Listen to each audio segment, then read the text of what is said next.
La chaîne musculaire postérieure, c'est l'ensemble des tissus qui tapissent la partie arrière du corps humain, qui commence à la base du crâne et qui va se terminer jusqu'à sous le pied par l'aponévrose plantaire.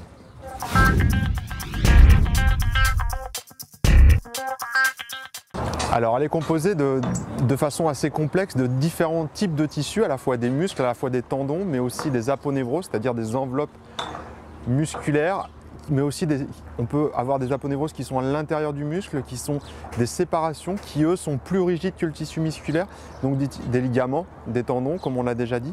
Donc cet ensemble-là va pouvoir être à la fois rigide pour proposer une notion de posture, de maintien, de solidité à la colonne vertébrale, pour éviter qu'elle ne s'affaisse en avant sous le poids de la pesanteur.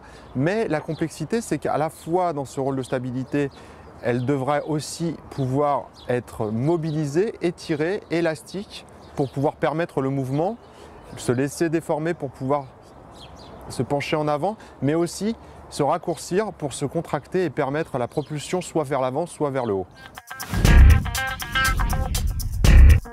Lors d'un mouvement, une exécution d'un mouvement rapide, comme un shoot au football, si le mouvement est trop rapide, est très rapide, comme souvent c'est le cas, et que les muscles de la chaîne postérieure, principalement les ischio-jambiers, ne sont pas assez souples, eh ben, ils peuvent se léser.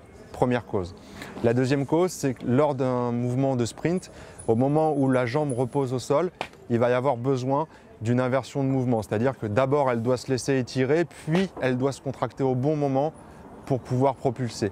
C'est dans cette inversion de mouvement, ou alors elle est encore dans une position étirée et qu'on lui demande de se raccourcir, on peut avoir une lésion aussi à ce moment-là.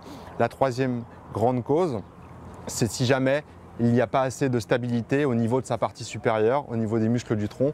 À ce moment-là, le bassin n'est plus fixé et les muscles n'ont plus un point d'attache fixe au niveau supérieur et ils peuvent se léser à cause de ça. Le mécanisme de la lésion est toujours le même, nous avons soit un hyper-étirement, soit une hypercontraction. L'exemple le plus concret, c'est prendre un élastique, on tire dessus de façon modérée. Cet élastique, lorsqu'on lâche la traction, va retrouver un état normal. Si on tire de façon trop importante sur cet élastique, quelques fibres vont se rompre, mais pas l'ensemble de l'élastique. L'élastique sera un petit peu plus long que sa taille initiale, mais il ne sera pas rompu. C'est ce qu'on appelle classiquement l'élongation, et le délai de cicatrisation de cette élongation sera en moyenne de 3 semaines pour retrouver un état antérieur sportif sans risque. Si on tire encore un peu plus sur cet élastique, beaucoup plus de fibres vont être étirées et certaines vont se rompre. C'est ce que l'on appelle vulgairement petite claquage ou petite déchirure musculaire. Cette fois-ci, c'est plus complexe, il y a une notion, il va falloir refabriquer des fibres, il va falloir que le muscle se remodélise un petit peu, ça va prendre 6 semaines pour retrouver un état antérieur normal.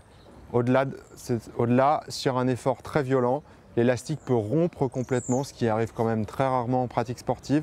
Et là, nous avons donc une solution de continuité complète entre les deux morceaux. Et cette fois-ci, nous avons un délai qui va prendre entre 3 et 6 mois pour pouvoir récupérer.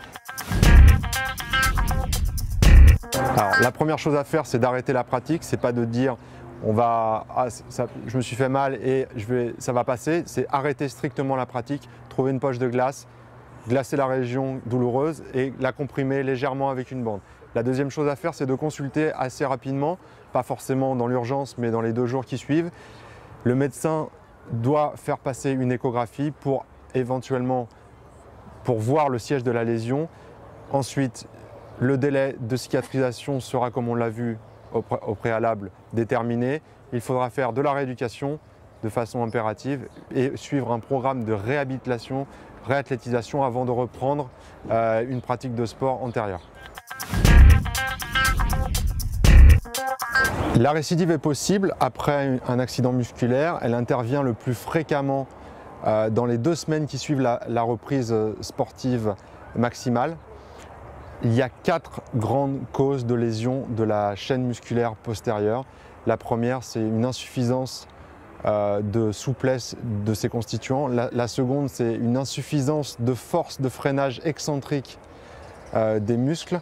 La troisième étant un manque de stabilité au niveau du tronc. Et la quatrième restera un défaut technique. Si on ne corrige pas absolument ces 4 paramètres, on peut soit avoir affaire à une récidive, soit provoquer plus tard une lésion de la chaîne musculaire postérieure.